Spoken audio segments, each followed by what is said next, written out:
Hey guys, Slater Magic here, and Wizards just released one of the most convoluted, confusing, unusual, and very unliked by the community rules update today. There's one in there that's people are misinterpreting. That's pretty much the problem. So I will clear that up shortly, but first, Wizards just tweeted out about an hour ago, we're closely monitoring developments in Standard. Really, how's that going? Is it the way you play tested? Are you happy with the turn 3 wins? How's that monitoring going?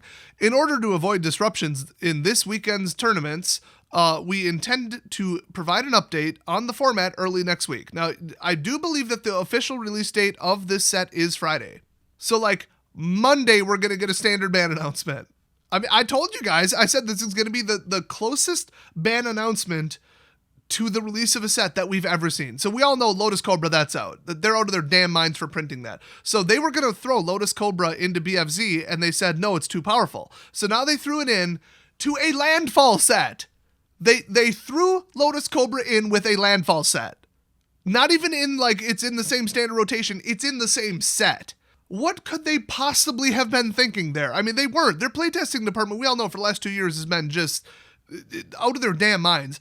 Now, some people have said Chris Cox came in as the new CEO or whatever. He was sent by Hasbro. I don't even know if that's true. And he's been pressuring people, and he's behind the whole let's sell standard cards to modern and commander players to make more money. Allegedly, that's all his idea. And when a playtester says this is too powerful, they say, good, that'll sell well. Wonderful, keep it in the set. But then we've got a brilliant leak from the staff that said that during playtesting and design, they thought Oko's Elk ability would only be used on your own creatures to make a 1-1 into a 3-3, so they didn't see anything wrong with it. They didn't ever think for 1 second that anybody would use it defensively. They said that. It was either Mark or Aaron or both. They said that. How do you hire people that stupid?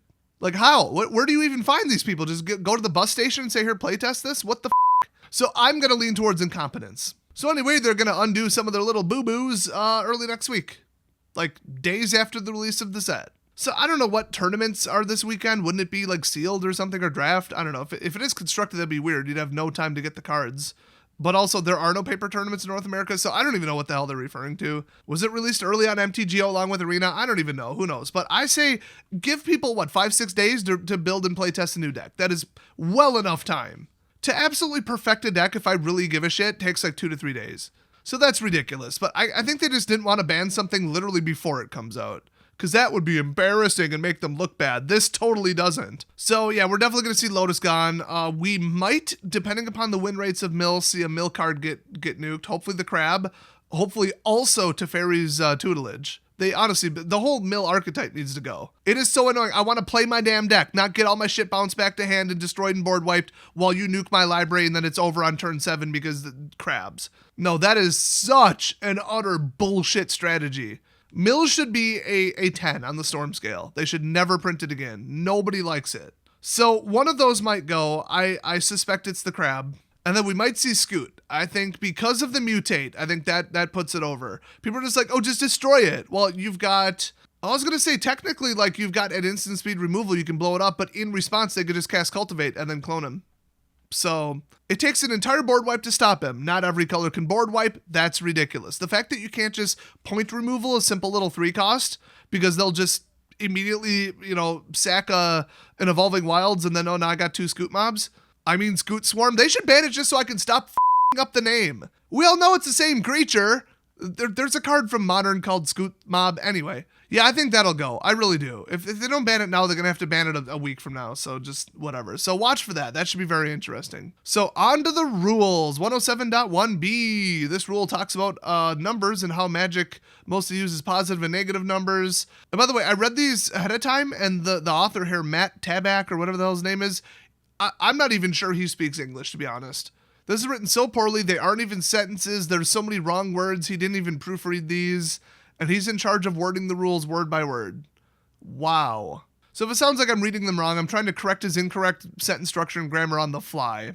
Anyway, positive and negative numbers. Roiling Horror might have a negative number in the graveyard, so now they said cards that aren't necessarily in play can have a negative value. Who cares? So next up, I'm going to read this whole thing verbatim, just so you guys have an example of how this toddler is failing to form sentences.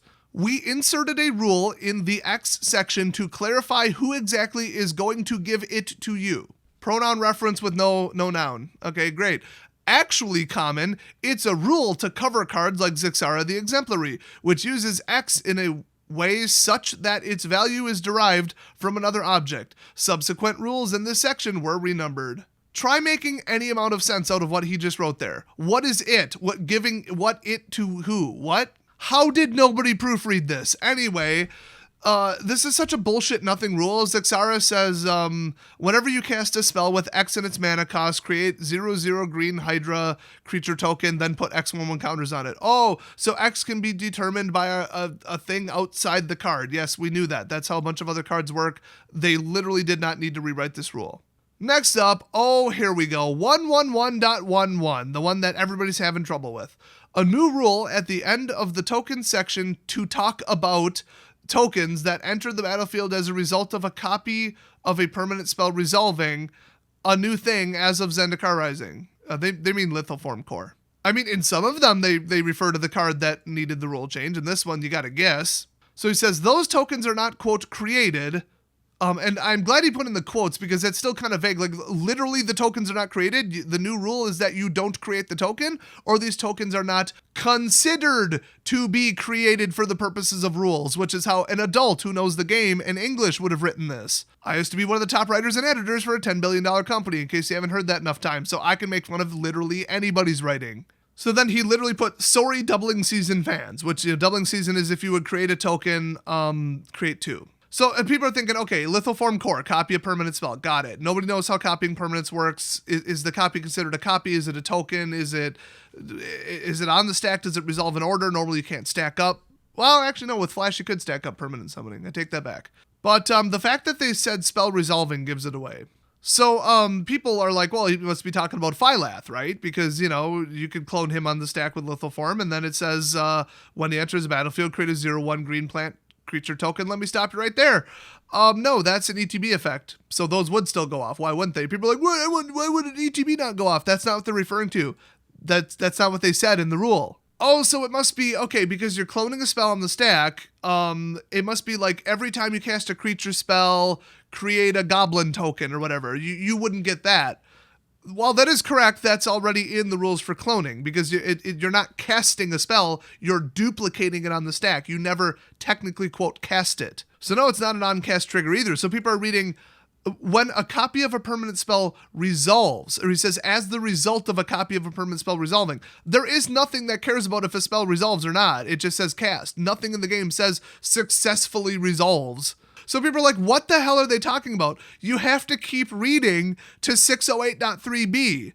Copies of permanent spells return for another appearance, this time in the section that details how resolving permanent spells works. I get that they put these in numerical order, but it would have been nice to put this one first. The resulting token stops being a copy of a spell and becomes a token, which still isn't, quote, created. And then there's a second apology, sorry, anointed procession fans. The best way I can explain this is, you know how something says your opponent can't draw more than one card per turn, and then you play a spell that says, scry 2 and then put one of the cards into your hand. It says put them in your hand. It might look like you're drawing a card, but by rule, you are not drawing a card, so you can bypass it. When you clone a permanent spell and then let them resolve, the copy of the permanent is by rule a token. I didn't think it was. I thought you considered it to be exactly the same because it's a clone. But they're saying, no, all clones are tokens. So, okay, I guess I just never learned that rule. I'll take their word for it. So wait a minute, a token is entering the battlefield. So if you're running doubling season and then you clone literally anything, vanilla 4/4 creature, then you should get 2 of the clones because they're a token, right? Wrong. You're not, quote, creating a token, you are forcing a token to enter the battlefield by rule. I know, it seems confusing, but it makes perfect sense to me. Maybe that's because I studied to be a judge, I don't know, but a lot of people are having a lot of problems with this, and they're misinterpreting it. They're like, what, I don't get my Fido whatever the hell tokens? No, that's not how it works, that's ETB, that would still go off. Other people thought it referred to like cloning the triggered ability of one of the cloned permanents. No, that's a completely different stack. So basically, if you clone something with Lethal Form and it enters as a token, it enters as a token. You're not, quote, creating a token, even though they really do seem like the same thing. I get where they're going here. I would have just let it be. I would have actually gone the other way with the rule, even though, doubling season is broken. It should be banned in every format. Everybody knows this. But to have this minute little, you're not technically creating a token, even though you're creating a permanent and it's a token, like that, I could see why it would be confusing. And the rule could go either way, and to me, the intuitive version of it would be, create another one. But nope, token doubling effects do not apply to cloned permanent spells as they resolve. I guess that's, he should have written that. Hopefully that clears it up. Everybody go explain it to everybody else. So 102.9, a new rule in the damage section to explain, like I said, these are not sentences, how abilities like the second ability of Anawan the Rune Thief work. Now this one is hilarious. They printed the text on the card incorrectly, and instead of admitting that they did, once again, just like Hostage Taker and a bunch of other cards, instead of admitting that they screwed it up, they're making a rule that literally only affects one card, because then they don't have to errata the card. Then they don't have to admit they made a mistake. So yeah, this is pretty funny. The way he wrote it was, if a trigger condition specified damage dealt by a specific source or sources, later instances of, quote, that damage refer only to the damage dealt by those sources and not to other damage dealt at the same time. So for Anawan, he mills cards equal to the combat damage dealt by rogues, not by your non-rogues. And you might think, well, of course, that's obvious. That's of course how it works. Let me read you the card and you're going to change your mind. Whenever one or more rogues you control deal combat damage to a player, so that's the condition. Okay, condition over with, what's the effect? The effect of the triggered ability is that player mills a card for each 1 damage dealt to them. 1 is the condition, 1 is the effect. Clear as day, if you swing with 1 rogue and hit them, you trigger the ability, and then the 5 other elephants that hit them deal 20 damage, and the rogue hits for 1, they would mill 21, right? It says mill a card for each 1 damage dealt to them, period, end of sentence. But that's not what they meant to write. They just screwed up. It should have said at the end of that sentence, by rogues. But they forgot to put that on the card because they're idiots or because it didn't fit. That's actually my theory, is that if you look at the card, it probably didn't fit. So now they had to make Rule 120.9 to try to patch up the wording on just this one card. And this is the only card in the entire game that it refers to.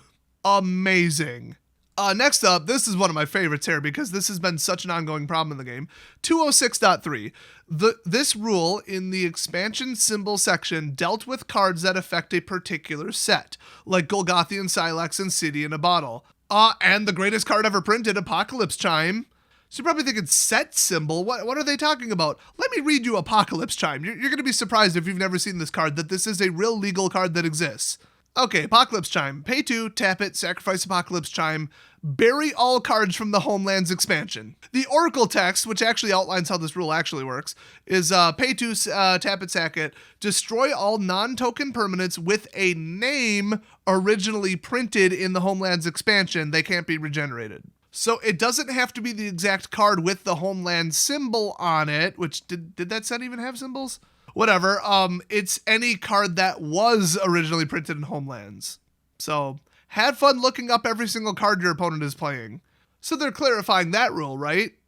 Oh hell no, this rule used to point you to a rule at 700.8 for the detailed lists of, I guess, all expansion symbols or whatever. We've moved those lists up to this rule for convenience. The 700 section is really for rules that don't have a convenient home elsewhere, and this one fit here. So 206.3 just became a chonky boy. It has got a big old list of every expansion symbol that's ever existed, I guess, and probably details about it and clarifications, who knows. So they moved something, oh boy. A lot of these are just nothing updates. 603.4, a small tweak to the characteristic defining ability rule to allow for characteristic defining abilities that add to a card's printed characteristics rather than overriding them. This is for the party helper cards in Zendikar Rising like Tajuro Paragon. So that's Little Miss, I'm a cleric, rogue, wizard, warrior. But it's written in like on the bottom of the card, not in the subtype line. So they had to make a rule clarifying, because this might be super confusing, that you're adding to the card defining characteristics or whatever. You're adding characteristics to the card, not overriding them. It said Tajuro Paragon is also a cleric, rogue, warrior, and wizard. What kind of moron would think that that would erase the subtype elf then? Why the hell did that need to be a rule? Who's that stupid? So anyway, 608.3b, we already talked about it. It's the whole permanent token thing. Then 700.8, and then in parentheses it says new, I guess, because they deleted the old one. This used to be the rule talking about cards that affect a particular set. Since that rule moved out, we've decided to throw a party. My God, what a cringe-a-thon this is. Specifically, the rules for defining party. Ha ha ha ha, funny pun. The Zendikar Rising mechanic. Yes, we know that. These rules define party, full party, and tell you to calculate the number of creatures in your party in a variety of situations. I've got an idea. Make it a different number.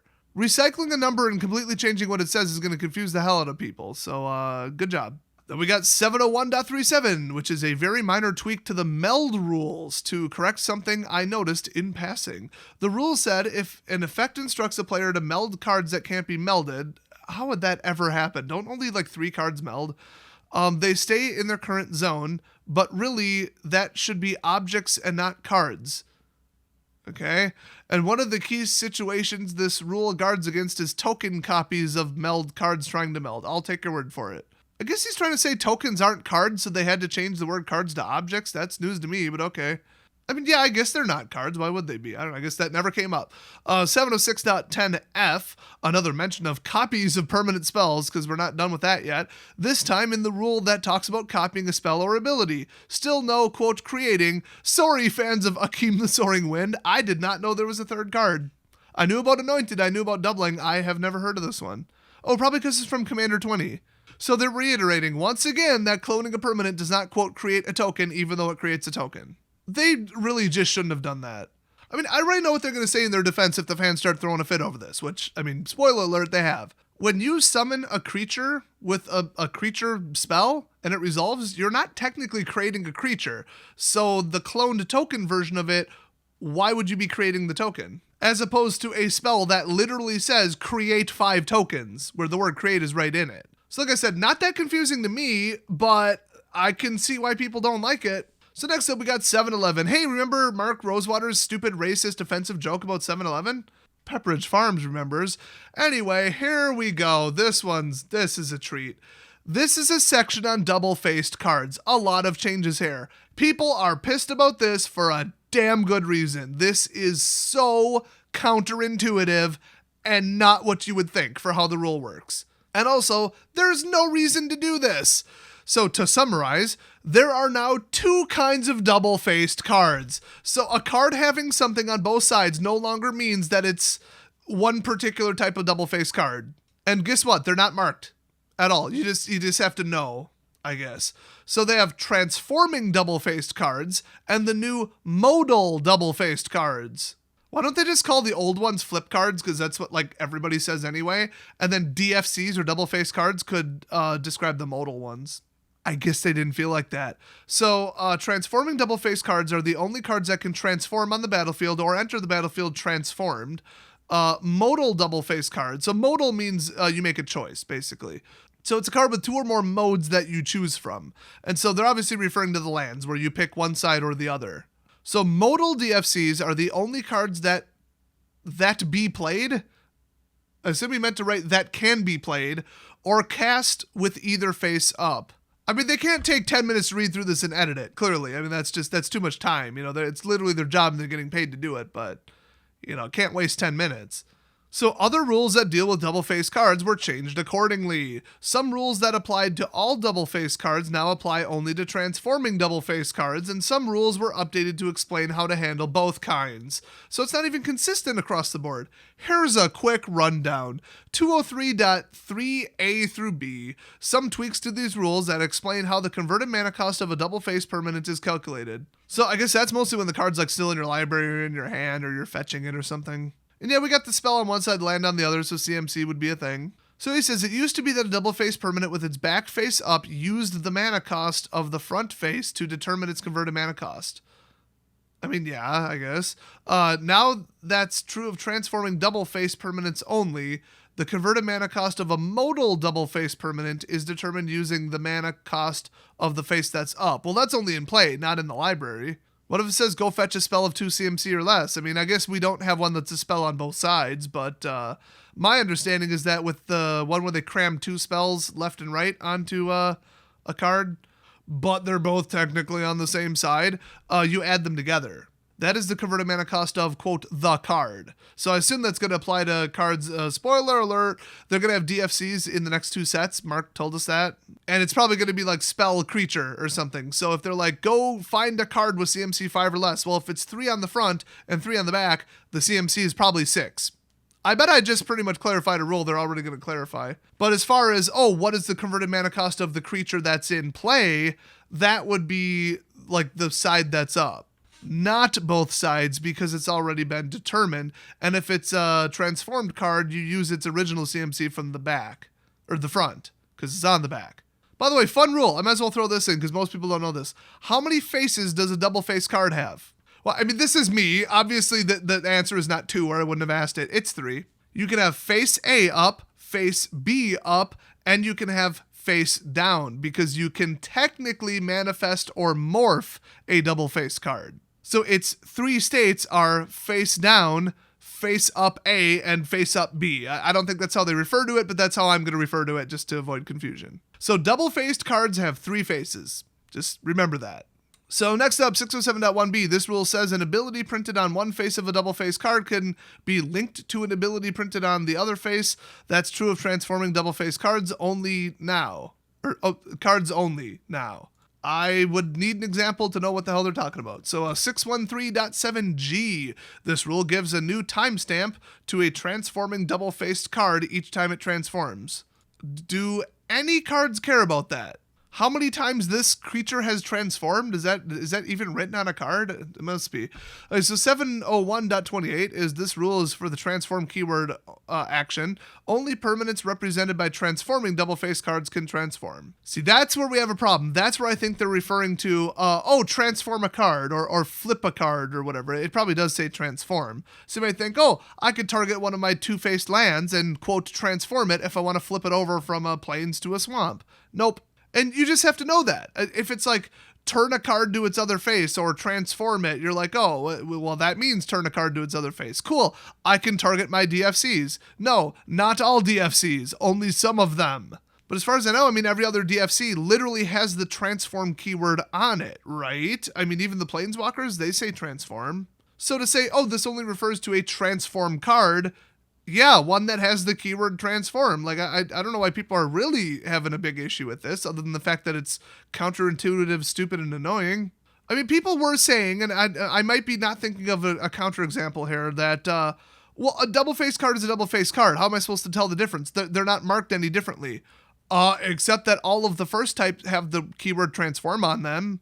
So they literally are marked differently, but it's not like the subtype of the card. It's a card with transform on it. So you have to know, I guess. But I don't know. Remind me if I'm missing something, if there's a double face card that does not have transform on it. Because all I'm thinking of is Shadows and Eldritch, and I know that double face cards existed from before then. But I think even the Nicol Bolas one says transform this card, so... did they do that in Origins that said transform? I don't know. So it's just transform cards or transform cards. It's not that hard. I still think it's stupid. The correct answer would be just they shouldn't have printed double-sided cards in this set. Or ever again. So then we got 721.2i. If a merged permanent contains any transforming double-face cards. Oh god, can you even imagine? Transforming that permanent will cause each of those double-face cards to turn to their other face. If a merged permanent contains modal double-face cards, how would you possibly do that? No transforming ones. Transforming that permanent has no effect. That seems to imply that you could still validly target it in that case, which, I don't know. Could there be a spell that says transform target creature, and then you target a creature that doesn't have transform and validly target it? I don't know, probably. That's not how I remember it working, but... okay, it's my opinion that you wouldn't be able to target it in the first place, and I'm actually pretty sure of that. So you might be thinking, when the hell would this possibly ever happen? I already have it. Solving logical problems and pattern recognition is kind of my brain's thing. If you took Nissa and turned one of your double-sided lands into a man land, basically, like a 3/3 elemental land that's still a land, and then... on top of that creature, which is also a double-sided land, you dropped a mutate card onto it, and then it's still a creature. And then some ability said, transform all your creatures in play. Come to think of it, that gets around the targeting problems. I just don't know if they've ever printed a card that says that. I kind of doubt it. Well, that would have no effect and you wouldn't flip the land over because it doesn't have the transform keyword, which to me, like I said, makes perfect sense. It's just the way they're presenting it and phrasing it that's kind of pissing people off. And finally, we've got 713. This is a section on what used to be called checklist cards, game supplements for playing with double face cards. The fact that you need a game supplement to help you play the game just because they thought it would be hilarious to print a double-sided card and then they ruined every draft everywhere in the world. That really just outlines what lunatics these people are and how much they just don't give a shit. This is like, I've got a new thing, I want to try it, and I'm obsessed with it. You know who I'm describing, right? That is literally Mark Rosewater. I don't care how detrimental it is to the game. Do it. Add it. I want to do it because it's new and it's cool and everybody will think I'm so cool for thinking of it. So add it to the game. That is literally Mark Rosewater every single day that he works at Wizards of the Coast. And that's according to like him himself, by the way. He admitted that he's like that and the rest of the staff try to, quote, keep him in check. I've got an idea. I've got a little suggestion. Fire him! So anyway, these checklist cards, they substitute for a double-faced card in hidden zones. Okay, pretty obvious. That's how they work. We knew that. They can be used in place of or in addition to opaque sleeves. Yes, we already knew that. To make sure your double-faced cards are indistinguishable from other cards in your deck.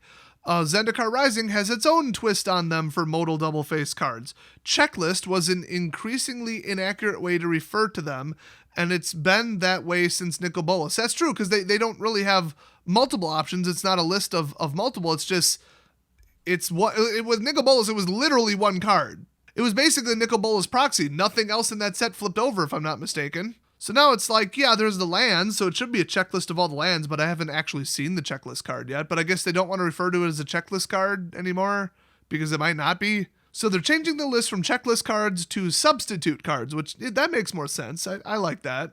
Details on when they can be used and how to use them haven't changed. They're just changing the name. So one positive improvement to the game, but what do you guys think? I mean, I think the way I presented it really goes on Wizards' side. To me, it makes sense. It's just, I can understand why people are frustrated, confused, and just generally unhappy. It's weird, it's illogical on its face, and you have to really, really know the game rules for this to make any sense logically. If you just have a surface understanding of kind of how the cards work, I could see people jumping online and being like, but why? Everything's a DFC. This doesn't make any damn sense. What do you mean I'm not creating a token? I get out a token and drop it into play. I created a token. Like, what about that isn't creating a token?